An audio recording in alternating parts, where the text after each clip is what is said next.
یہ دعا بعد الجنازہ پہ لوگوں کے ہاں بڑی لڑائیاں ہوتی ہیں، بہت مسائل ہیں.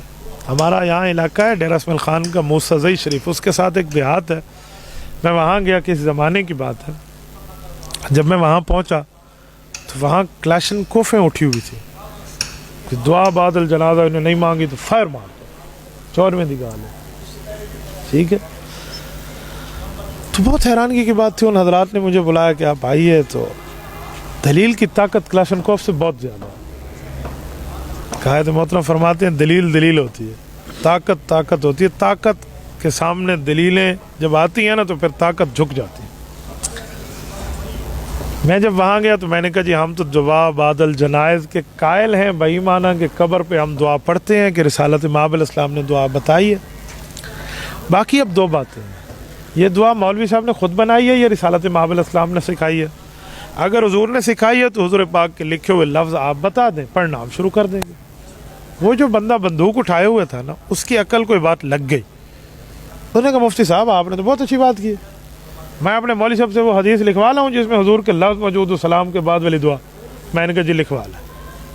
اس نے کال کی مولوی صاحب کو، مولوی صاحب نے کہا کتابوں سے ڈھونڈنی پڑے گی. میں نے کہا 1 منٹ، آج کون سی تاریخ ہے؟ کہا یہ. میں نے کہا 1 سال بعد میں آپ سے لوں گا، 1 سال مہلت ہے آپ کو، جاؤ ڈھونڈ کر. تو اس کو ایسے کیوں ابھی لکھوا لاؤں گا؟ میں نے کہا مہلت دے رہا ہوں. اس دھرتی پہ کسی ماں کی کوکھ نے آج تک تو بیٹا نہیں جنا. چلو جان لیا ہوتا، ماں کا دودھ پی رہا ہوتا، پھر بھی کوئی گنجائش سے بھی یار لے آئے گا. ہاں نہیں جنا. جو ہے یہ لفظ دکھا ہے حضور کے لفظ ہیں ہی نہیں. اس نے کہا نہیں ہے. مسجد جانے کے لفظ اس نے سنا دیے، نکلنے کے لفظ سنا دیے، گھر سے نکلنے، گھر کے آنے جانے کے، سونے کے، جاگنے کے، کھانے کے، پینے کے، حتیٰ کہ بیت الخلاء آنے جانے کی دعاؤں کے الفاظ ہیں. اس دعا کے لفظ نہیں ہیں. حضور نے مانگے ہوتے تو لفظ ہوتے. کہتے بات تو آپ کی ٹھیک ہے مولانا. یقین مانے اس بندے نے پورا اس کی ترتیب چھوڑ دی کہ ان بندوں نے تو مجھے خراب کیا ہوا ہے. اندازہ لگے جب اس طرح یہ پھنسے ہم سے. اب نایا شڈول آ گیا، مانگ لے تو کون سا حرج ہے، نیکی کا کام ہی تو ہے. تو اللہ سے مانگنی ہے، کوئی بتوں سے مانگنی، کوئی غیر اللہ سے مانگنی ہے، اللہ سے مانگنی ہے، اس پہ کون سا حرج ہے. میں نے کہا 2 باتیں طے کر لو پھر اگلی بات کریں گے.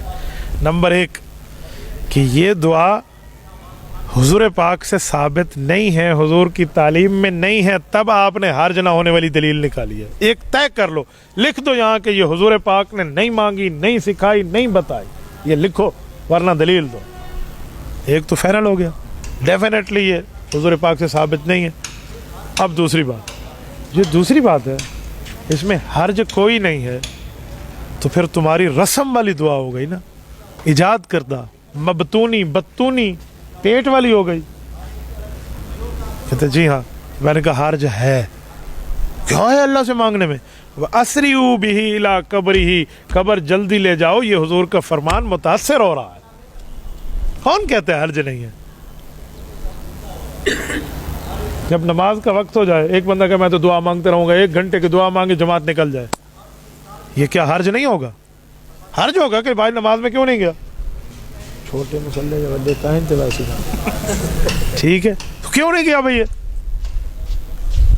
تو بتانا پڑے گا. تو یہاں بھی تو حرج ہے. یہ آپ ہمیں کہاں سے بات کرتے ہو اجی حرج کوئی نہیں ہے؟ اچھا یہی بات ہے کہ جو دین کا کام جس ٹائم کریں حرج کوئی نہیں ہے؟ اجی نہیں ہے. سجدہ کرنا کیسی عبادت ہے؟ اچھی ہے یا بری ہے؟ صبح کی نماز میں کتنے سجدے ہیں؟ گن لو. فرضوں میں کتنے سجدے ہیں؟ 4. 5 کر لو. کتنے کر لو؟ کیوں کروں؟ میں نے کہا واہ، 3 دفعہ سبحان ربی الاعلیٰ بڑھ جائے گا.